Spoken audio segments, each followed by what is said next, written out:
Welcome, Dr. Pissner. Thank you so much for joining me on the podcast. Thanks for having me. So let's jump right in. I wanted to use this segment to talk about the fear of epi, the fears that get in the way of successfully using epi. And I think the list is very long, but let's start with the first one that I hear often with my patients, that length of the needle.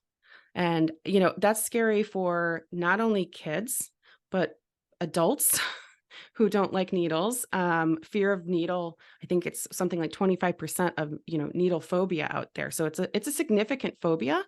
And then also as a parent, how do you help your child understand like the length of this needle is not, it's not like a sword. It's not going to go through you, right? So No, what would you say to a absolutely. patient who came to you and said, or what do you say to your patients who come to you and say, the length of this needle, my child is Well, freaked out? first off, it's nice to know the developmental age of the folks that you're dealing with. Yeah. So if you are dealing with a kindergartner or first grader, or a grown-up or an 18-year-old, it's going to be a little different. Yeah. So one thing that, just that I find kind of like amazing is that if you held up your auto injectors or a child's auto injectors to a first grader and you ask them, how long do you think the needle is? A lot of people are going to just assume that the needle length is the length of the device. Right. And if it was that long, I would be terrified too. But luckily it's not. And so this is where actually sharing with like what the reality is can be so like, what a good feeling when you find out that it's not really as long as these things are. So it's actually no longer than the width of a dime. Okay. In the doses that are appropriate for the bigger kids, the 0.3 doses, then 3/4 of an inch is the length of the needle. Okay, so And the in needle changes based on the dosage amount. yeah. Okay, good And to know. then the smaller dosing, the 0.15 milligram dosing, the needle length is about half an inch. Okay, that's And really then the important to know. 0.1 AVQ that is now available for the infant population, that's even shorter still. So Okay. it's really reassuring to Yeah. actually know that we're talking about less than the width of a dime. Yeah. And it's just long enough to go into the muscle to put the medicine right where we need it to. So that way it's going to get through the body quickly and make you feel better fast. So I think that's really important. And I actually learned something here myself as an allergy parent and a therapist. I didn't know that the needle size changed with the dosage amount. But I think the difference is if I'm coming at it from a mental health perspective, this fear of length, and we'll get to our next fear in a moment, is that we can't see the needle inside the epinephrine auto injector. Whereas if you're getting say a vaccine at the doctor's office or you're having blood taken, you can see the needle. So that fear of the unknown starts to play a factor here. And I think everything you've just said is going to help combat that. So interestingly, the needle that we see when we get a vaccine in the doctor's office sometimes would actually be longer and thicker than the needle that's actually in these auto injectors. And so that is nice to know. And then also to address what you just brought up, let's actually look at a needle that is in an auto injector. And so what I'll do is actually, I'll just take this opportunity that I take this particular brand out of the carrying case. I hold it in the hand that I write with. I'm a righty, so it's in my right hand. My non-dominant hand would take off the safety. And this is the needle end in this auto injector variety. And with my non-dominant hand, I take off the safety. Now that the safety's off, pressure on, in this case, the orange tip is going to release a spring that's going to release our short, skinny needle that then is going to shoot the medicine out into the muscle where then it's going to get distributed through the body and you're going to feel better fast. And so pressure on this orange tip, it will be in the outer thigh, in the muscly part. And we're going to talk about that probably following a couple of questions. But this pressure here on the orange tip. Look at that. Okay. And then you saw that squirt gun. Yeah. And now here. There it is. That's the needle. That's the actual needle. He's actually using the needle. This is awesome. Right. So this is, notice how short and skinny this thing is. much skinnier than if I were to ask a child to draw out the needle, it would have been much bigger than that. That's really Exactly. So this thin. makes me feel so much better. And when Yeah. I actually have the opportunity to show people, they're like, wow, that's really small. And like Yeah. I said, it's smaller than what you get from a vaccine, smaller than what you get from a flu shot. The problem actually is that in some people, maybe it's actually not long enough. So Mm. in some grown-ups, in some bigger grown-ups, if you go to put this in their muscle, sometimes it doesn't even make it that deep because it's so short. And so also it's so skinny that if somebody were to do it on the seam of their jeans, Hmm. then it might not even make it. So So positioning matters and dosage matters too. exactly. Yeah. But the reassuring things, especially to a little kid, Yeah. are that it's so short and so skinny that we actually like it's like perfect to get it into a little kid's muscle. Now, I'm going to release pressure on this orange retractor, and now you're going to watch the Uh-huh. That's where it goes back retractor go inside. over the needle. So then this way, nobody would accidentally cut themselves or put the needle in their own hand. Okay. But when So you release pressure after your 3 seconds, yeah, then that's going to come up and cover it. this was helpful to walk through that because obviously families, some families, many families may never have actually used an epinephrine autoinjector, and so it's all the fear of the unknown. So now we've just showed you what the needle length looks like. We've told you that, the needle length changes based on the size, so it's the right size for the right dose for the right size of the person. And we've shown you that after you use it, the needle goes back inside, so no one's going to get injured, because that's another one of the fears. It's going to hurt, and my child is not going to allow me to give the epinephrine autoinjector. What do you share with your patients on those fears? All right. So what we just kind of talked about is the short and skinny. Yeah. Now, I know that I have never used an autoinjector myself, but I have gotten a flu shot before. Hmm. And so sometimes when I get a flu shot, I actually don't feel it. And you just feel when the medicine goes in, you Yeah. kind of feel that kind of weird feeling. The And then warmth. Yeah. I ask, oh, did you already give it to me? And that needle that I didn't even feel is thicker and longer. And so that is some Wow. information I like to share with kids, depending on their developmental level. Yeah. If they already are terrified of the flu shot, that's not necessarily going to be language No. that's going to be helpful, No. but it is easier to be able to kind of put things in perspective. Another thing is that Yeah. notice that when I did that, that was gentle pressure.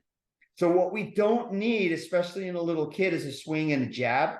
What you could do is you could find that spot between the knee and the hip in Hmm. the meaty part of the thigh, Hmm. not straight down, not straight out, but anterolateral, they would say. Okay. And then gentle pressure. When you find where you want to put the device, then 1, 2, 3, done. It doesn't have to be a swing and a jab. Yeah.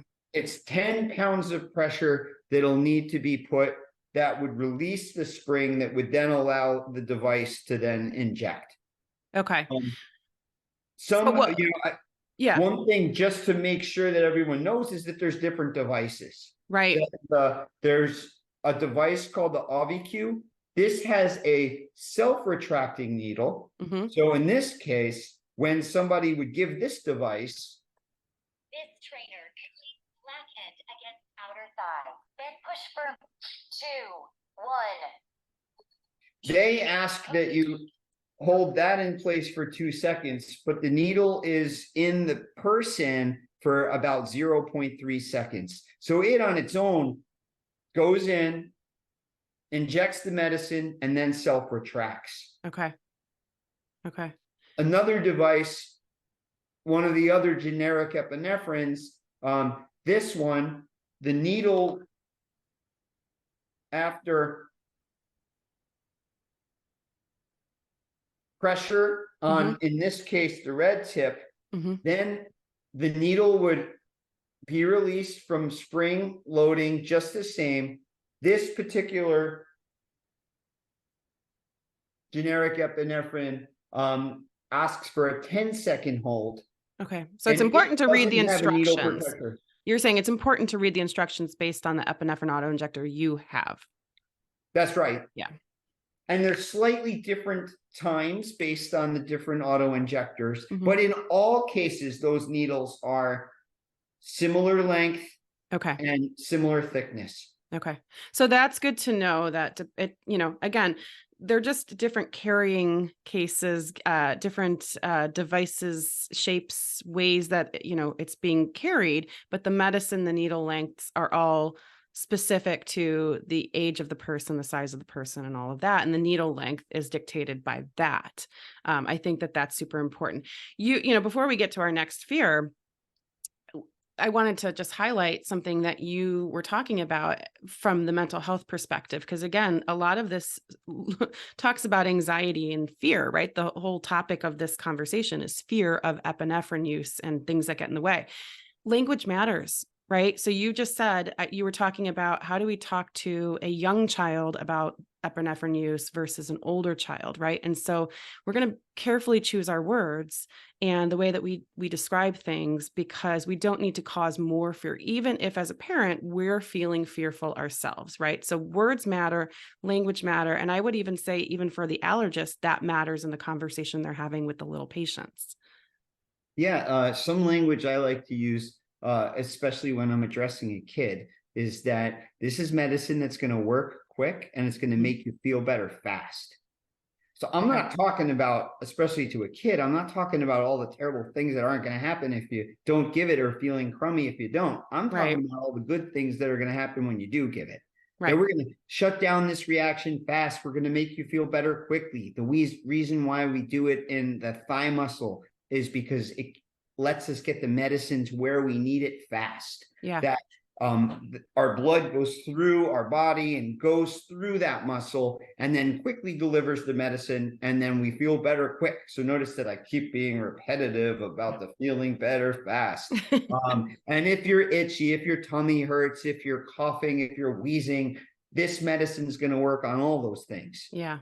Okay. I love that, because again, we're getting them closer to being willing to, not fight this. And I think the last thing I'll say on that before we get to another fear is that I think it's important, and I would say that you'd agree, is practicing this, because we want to, and practicing it with the kids regularly, right? Whether it's once a month initially, or I will often say to my patients, when you go and change the battery in your smoke detectors every 6 months or so, make sure that it's time to, practice epi if you're not doing it more regularly, right? So that when the time comes, you can act. We know what to do. Don't avoid practicing because you're afraid to make your child afraid of the epinephrine auto-injector. It's actually the opposite.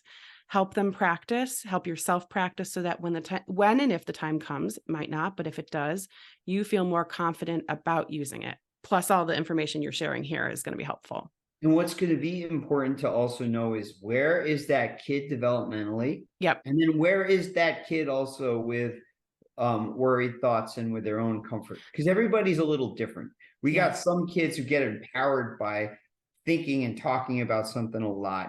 We got other kids that might get overwhelmed. So being able to figure out where your kid is, where you are, and then being able to kind of meet them there with empowering information and with practice that is developmentally targeted is going to be great. So for example, a kindergartner is not going to be the decision maker for when to use their auto-injector. Understanding that having their emergency medicine close by is important, is going to be great. Understanding and being familiar, depending on the kid, with the device and some of the general things to think about is going to be important. But when that kid ultimately is older and is going to need to be alone and is going to be the person who needs to make decisions because there isn't a grown-up around them, that's when those children will need to know how to use their device,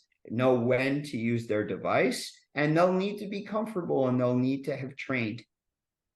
What you're getting at is exactly what I talk as a family therapist. I talk with my own patients about, and when I do webinars, is that there are ages and stages of children, and there are ages and stages of allergy parenting. And so we might get feared by this idea of, okay, my 3-year-old needs to know how to, when they're 13, 15, 16, carry that auto injector and use it. And I have to make sure they know that they have to do that. But at 3, that's not what you're working on, right? So ages and stages, we're building skills, we're building education, we're teaching along the way at each different age. We don't need to teach it all now for them to be able to do that 10 years from now, right? So slow and consistent education and practice is the key. Something I like to do is make an analogy to traffic safety.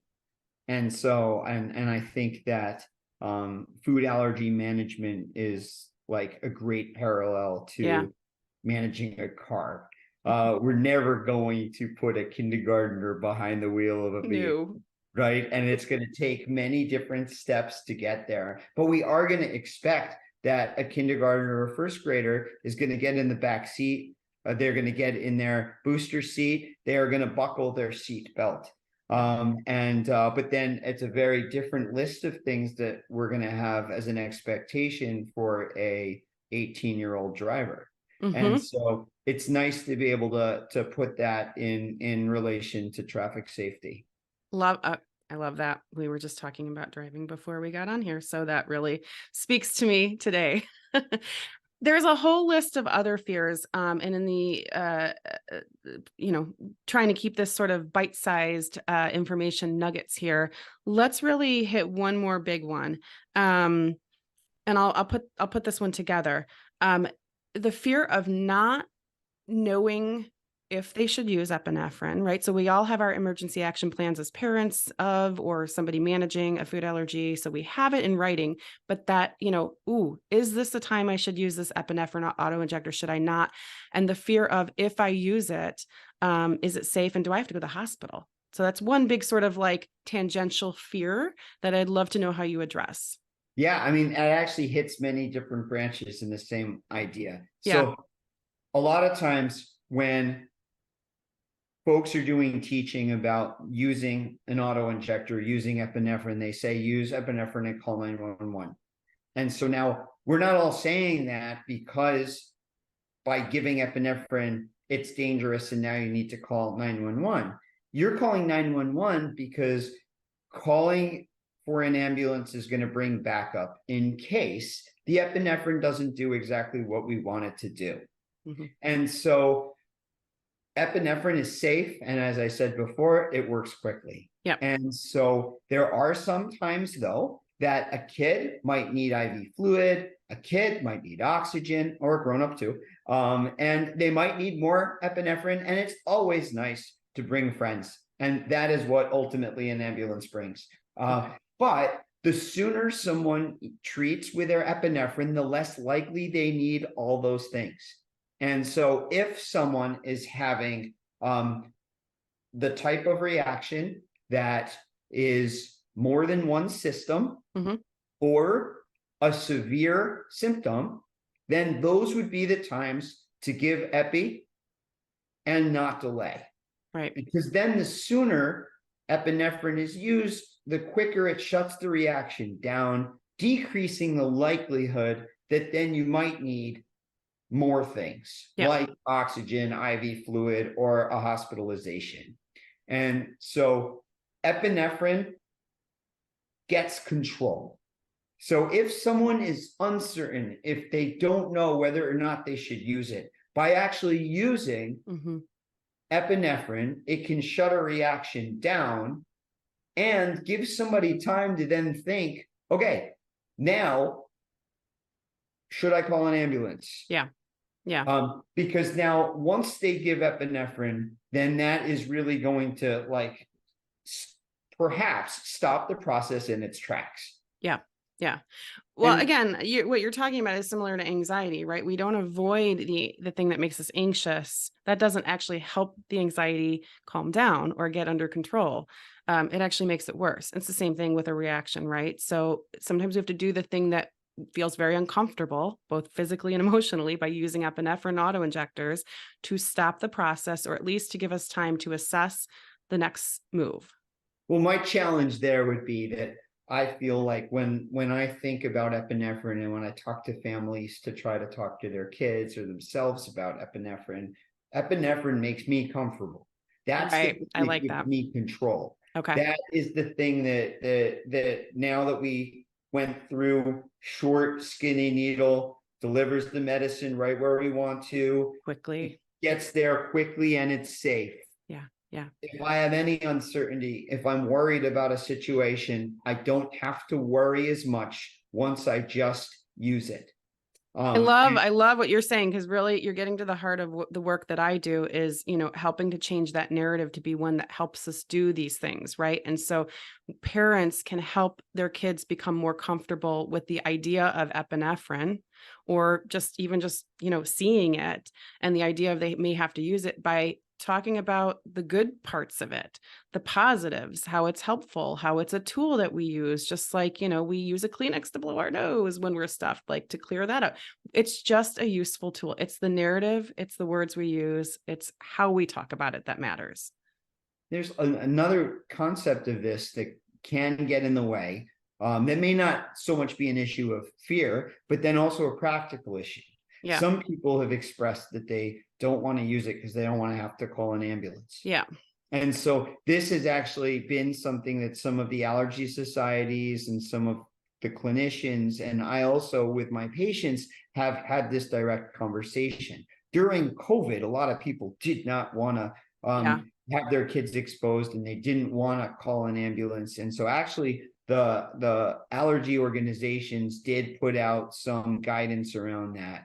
And so what wound up being discussed with our patients has been that in the event that somebody has mild symptoms, and so this would be where I would say, let's say there is a child who has eaten a food, it possibly has allergen, now they have some hives in the area where the food touched, they sneezed 15 times, and now they're starting to complain of a stomach ache. Mm-hmm.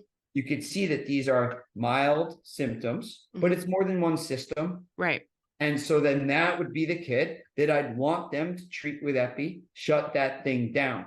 Now, so if they did treat and now the kid immediately gets better, all of those symptoms go away. It does not progress. They're playing video games. They're looking like a rose. They're doing great. That would be the kid that perhaps 911 does not need to be called. Okay. Then, so the way some allergy groups would do it is they would perhaps have like a fellow on call or a nurse line or a triage line that then the family could call, say what happened, talk them through, make sure that they don't, in fact, need to call an ambulance. If there's any uncertainty, any question, more severe reaction, doesn't get better, comes back, then calling 911 is important, and having that second epinephrine autoinjector to treat if needed is going to be important. So what I'm hearing you say is really reassuring, right? Yeah, don't be afraid about the idea of having to call 911 or go to a hospital, get in the way of using epinephrine. That's what I'm hearing you say. Use the epinephrine, and then, and also I'm hearing, think about it. Right. So like, use the epi, and the sooner you use it, the less likely you need what the ambulance brings. But then consider it and think about it. I personally like the idea of backup coming. There's a family that I took care of in the past, and the child had an allergic reaction during the Super Bowl. And the family didn't want to use an auto injector because they were watching the big game.